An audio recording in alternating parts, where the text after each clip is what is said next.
Цената на стамбениот простор на истокот бележи намалување, но за кратко, бидејќи расте интересот за купување станови. Цените на становите се на долниот лимит на рентабилност и нема да се намалуваат. Ова е ставот на групацијата за високоградба при Градежната комора на Македонија.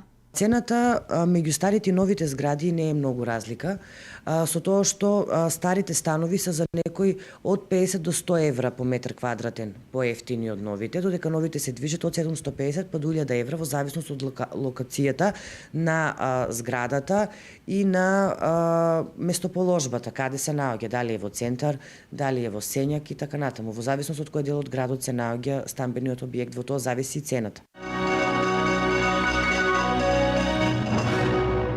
Најдоцна 5 дена по приемот, парите заработени хонорарно треба да се пријават во Фондот за пензиско и инвалидско осигурување, предвидуваат измените на Законот за придонеси од задолжително социјално осигурување. Доколку не се достави пријава за хонорарот во фондот, пропишана е глоба во висина од 500 до 1000 евра во динарска противвредност. Вработените лица имаат обврска да пријават надоместок за извршена работа, по основа на договори за дело или било кој вид друг на договор, во случај ако приливот во еден месец, во еден тековен месец изнесува над 21.300, односно над републичкиот просек остварен во Република Македонија претходната година.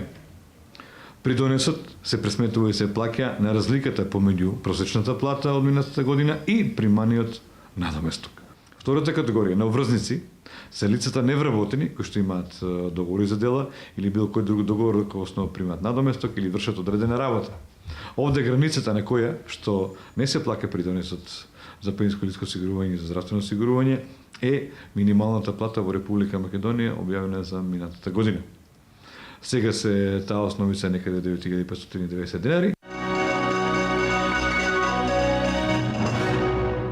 35 милиони евра се обезбедени за реализација на проектот Речани, кој треба да се реализира во период од 30 месеци. Се работи за изградба на брана Речани на Оризарска река, кој ќе го подобри водоснабдувањето во околните општини, а ќе го збогати и системот за наводнување на водостопанство Брегалница. Браната очекуваме да се изгради некаде за период пократок од 30 месеци и со изградбата на браната ќе се овозможи прифаќање на вода од 23,5 милиони кубни метри вода и ова вода, како што спомнав, ќе служи за водоснабдување на овие општини, како што ви спомнав, и ќе служи за наводнување.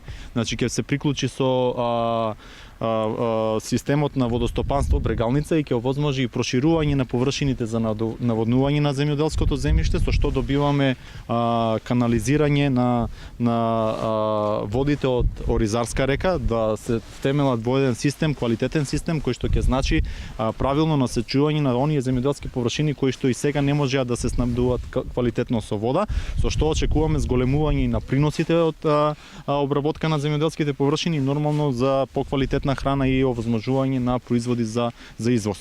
Она што е исто така битно, а нели ќе се вложат многу средства, значи некаде околу 35 милиони евра и понатаму дополнителни средства кои што треба да ја донесат таа вода до системите за обработка на водата, значи за пиење и нормално до водоснабдителниот систем кај водостопанство Брегалница, системот за наводнување е од огромно значење и нормално ќе овозможи да едно повеќе годишно барање и потреба на жителите од овој крај овозможи еден комплексен проект со заокружување на третата фаза, односно фазата за изградба на обновливи извори на енергија, односно градење на капацитети, односно хидроелектрани кои што ќе овозможат алиментирање на значително количество на електрична енергија. Туристичкиот локалитет Равна река во Пехчево привлекува купувачи на парцелите кои општината ги продава за изградба на викендици и хотели. Предуслов за развој на овој туристички бисер на истокот е негова електрификација и квалитетно водоснабдување. Има доста заинтересирани, има уплати доволно, прв пат толку многу и баш со тоа сме задоволни и мислиме дека е конечно ефектот на развој на туризмот и на развој на овој дел таа туристичка населба ќе се случи.